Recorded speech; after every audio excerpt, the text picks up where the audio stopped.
The American economic system is going through its final death throes. Millions of citizens are unemployed, thousands are being evicted from their homes in the midst of a pandemic, and thousands more are yet dying every single day. Uprisings and protests have erupted in almost every single major American city for months on end with no sign of stopping, and the American police force has begun to ally itself with right-wing and fascist militia groups roaming the streets and now murdering protesters, trying to silence the disturbance. This has led to a right-wing child soldier by the name of Michael Reinoehl to execute individuals in the middle of the street. He killed 2 and wounded several more, saying that it was in self-defense, and that moment polarized the left and the right from that day moving forward. And at the end of it all, the right seen this child soldier brainwashed to kill in the name of the state as a hero, while the left seen him as a murderer. The right venerated him, praised his name, even asked that one day he be president, until the exact same thing happened, but on the left.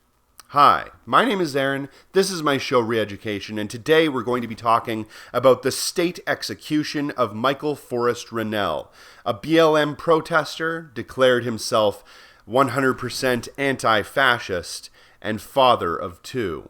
With all of that being said, let's get into it. On September 4th, 2020 in Portland, Oregon, BLM activist and self-declared anti-fascist Michael Reinoehl was executed in front of his home by a federal fugitive task force. This happened just hours after a viral Vice News interview was posted online featuring Reinoehl, where he took responsibility for the fatal shooting of a Patriot Prayer member and possible white nationalist named Aaron Danielson, in what Mike described as a self-defense shooting. Reports are saying that Mike was leaving his house to go to his car around 6:45 p.m. when 2 SUVs raced up in front of the complex and apparently began to open fire. Eyewitness testimony on the scene at this moment is incongruent, but many witnesses have said that they heard something like 30 to 40 shots before they seen the man, Michael Reinoehl, lying dead on the ground, eventually having officers doing chest compressions on him to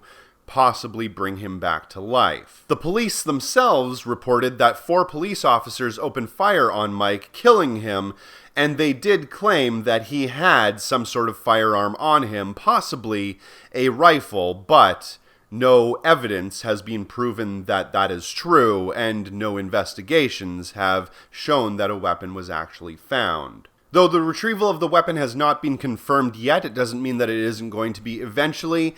And interestingly enough, just before this happened, moments before it was released, Donald Trump released a tweet demanding that Michael Reinoehl be incarcerated. Considering that all of this happened the same day that he released an interview to Vice News, and it happened just moments after Donald Trump declared that this person should be arrested, all of this seems really interesting, to say the least. There's a lot of different moving pieces, a lot of different parts, and a lot of us just don't understand the full scope of what's going on at this current moment. Like I said just a moment ago, this happened yesterday, so we don't have all of the full facts yet. But what I am going to do is I'm going to humanize this person a little bit, because that's one thing that basically none of the mainstream media attention that I've seen on this has tried to do. Everywhere is declaring that this person is violent Antifa and that they are horrible and terrible and all of these things. And you know what? Maybe Mike isn't or wasn't that great of a guy. Maybe. Maybe none of us are. Who knows?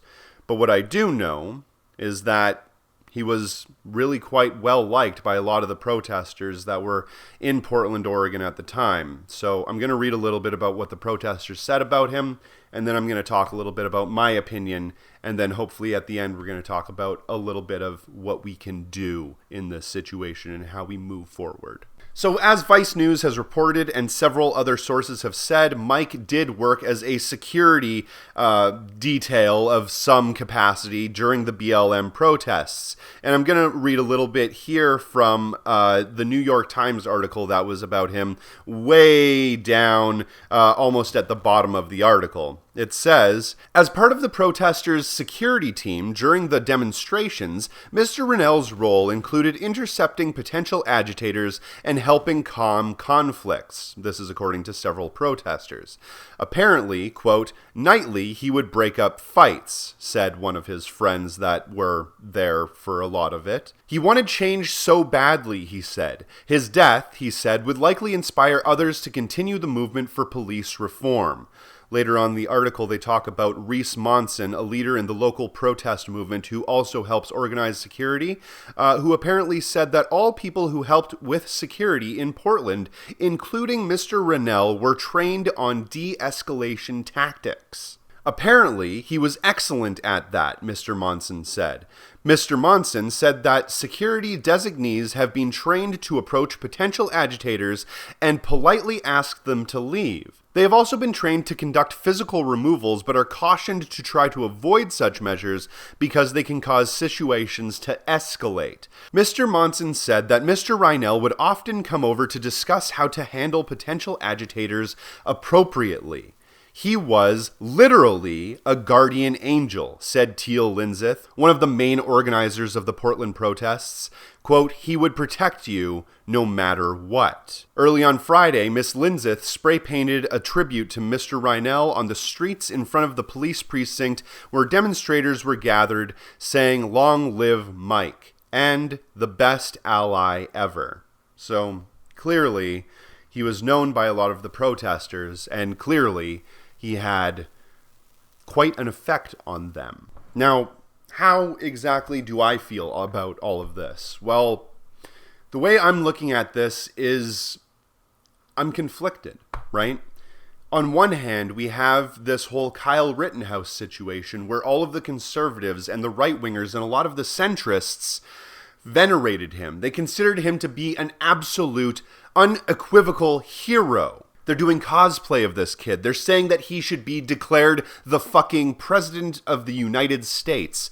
People on the mainstream media, including Tucker Carlson and others, Laura Ingraham, have specifically said that this person is a good guy. And the cops treated him that way. They allowed him to murder several people at that protest. They allowed him to walk away. They even allowed him to go home, I believe, at the end of the night and sleep soundly in his little baby bed. And when he was told that he had to go to court, he just didn't. And he was able to get away with all of that. But when somebody goes against the right wing, when somebody goes against the state, the government, the fascists, it seems as though they protect their own.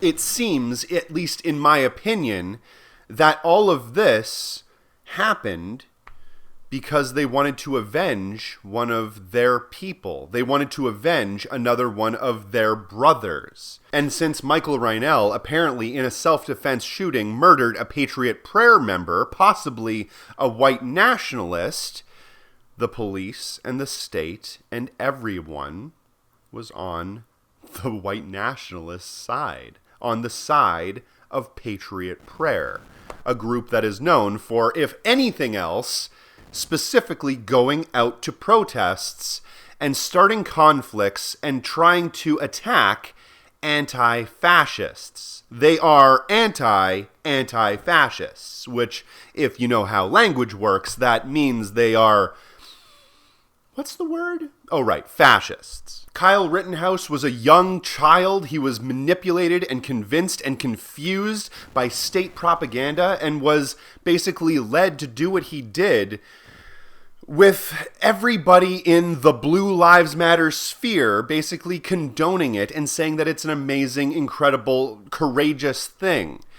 They are venerating him as a hero. And that's what always happens. One person's vigilante or one person's terrorist is another person's freedom fighter. And I've seen a similar thing happen to Michael Reinoehl online. Now, there are a few major differences, one of which being, like I said, Kyle Rittenhouse was a child. He was indoctrinated into all of this at a very young age and convinced to kill before he was even able to be old enough to enter into the police force, where he honestly could have gotten a badge and a gun and a nice blue fucking stripe that allowed him to do that, completely legally. But instead, he did it extrajudiciously, illegally, and murdered several people in the street. Kyle's mother is a Blue Lives Matter supporting police officer, from what I understand. Kyle's entire network, his entire surrounding, is full of people that believe that right-wing propagandistic line. And when it comes to Michael Reinoehl, we have a very different individual, a very different situation. We have an individual that was 48 years old, a grown man, never really had anything to do with protest or anything like that before this year. It wasn't until all of these things happening with George Floyd and the eruptions in the streets and all of the protests and uprisings when he actually felt as though he had to get out there and be active. A lot of people actually have told me that they weren't even able to find this guy on social media really before this. Maybe that's true, maybe it's not. I haven't looked into it deeply myself. It's not really important neither here nor there. It seems as though Michael wasn't inherently political, or at least not overtly political, until this started happening. And once all of these things started happening, it was like it happened very quickly. And I can understand exactly how that feels. I mean, even me myself, I went from being radically right-wing just a few years ago to being radically left-wing now. And it's because I learned more, and I seen more, and I understood more, and all of a sudden my eyes opened up to what exactly was going on in this world. If you read a lot of what Michael has said, and if you watch the Vice News interview with him online, you'll see that this man had some serious reasons why he wanted to be out there. He wanted to protect his friends. He wanted to protect his family. He's a father of two. He wanted to make sure that he was leaving a better world for his community at the end of the day.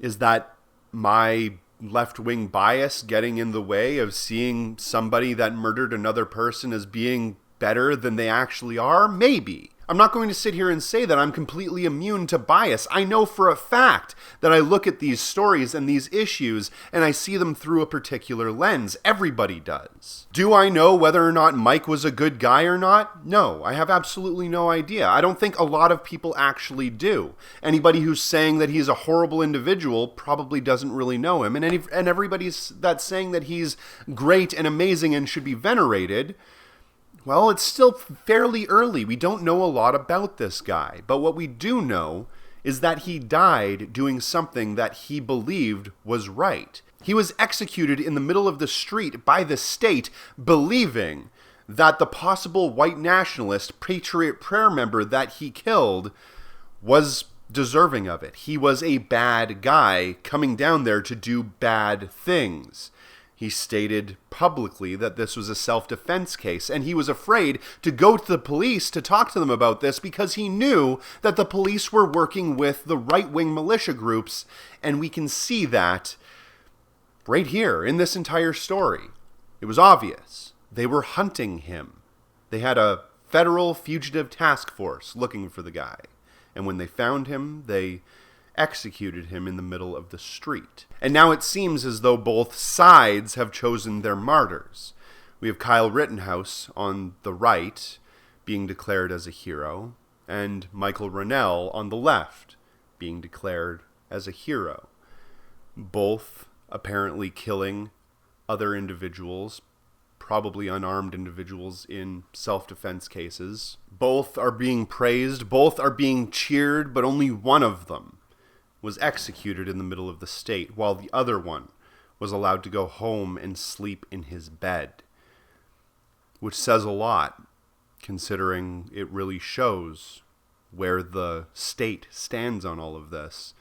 And if you had any question where their allegiances lied before, I'm certain that this will clear any misconception that you had up pretty quick. One man's freedom fighter is another man's terrorist. And at the end of the day, it's whoever comes out on top, whoever wins, that decides how that history is written. Now we're going to talk a little bit about what we can do. What can you do? What can all of us do considering the fallout of this situation? Well, the first thing is you have to train. I think that the most important thing right now is training. A lot of people out there are saying, arm yourselves, arm yourselves, arm yourselves. The left has to arm themselves. And I want to bolster that point by saying, arm yourself and get training, because the very last thing that we absolutely need in this situation is a bunch of untrained individuals running out into the middle of a protest where there's a bunch of explosions and gas and chemical weapons and screaming and who knows what with a loaded firearm. That's going to result in even more death, and I don't want to see people die. But I do want everybody out there to be protected and make sure that you are safe and secure and out of harm's way. Obviously, follow all local legal restrictions, laws, codes, and everything like that, and make sure that you're doing everything 100% above board. But make sure that you're protecting yourselves out there, and make sure that you have training. And training isn't just a one-time thing. It's an all-the-time thing. So get out there, get active, and get trained. And the other thing, get organized! We need to have more people out there organized in different ways. You need to be organizing in your community. You need to be organizing in your workplaces. You need to be organizing in your housing complexes. It doesn't matter what it is, you need to get organized. Beau from the Fifth Column just put out an absolutely excellent video about how to organize, breaking it down in its tiniest parts.